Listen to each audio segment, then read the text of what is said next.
محترم و عزتمند و مشران او کشران ورونو علماء کرام او مجاهدین ته السلام علیکم ورحمت الله وبرکاته. زمانو ماتی خلاصه فایده د اسلامي دفتر څخه راغلی ما نن محترم د حزب اسلامي امیر احمدیار صاحب خپل غوښته چې شخصا د جنازې ته راشي، خو شورا داسې لازم ولیدله چې شرایط مناسب نه دي، نو نورونه راغلي دي. بیا محترم احمدیار صاحب خپل تسلیت ولیکه، دغه لنډ زه تاسو ته لولم. بسم الله الرحمن الرحیم.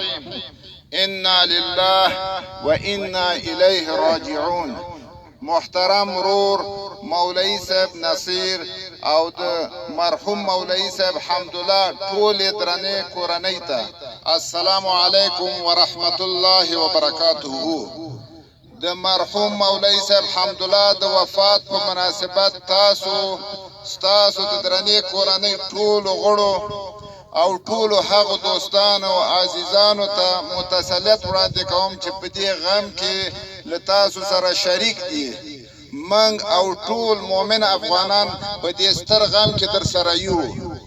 مرګ حق دی، په خپل وخت راځي. دا د ټولو ګډ برخلیک او مسیر دی. ټول د الله تعالی په لور درومو، نو صبر وکړو او له الله تعالی به اجر او نیک عوض غواړو.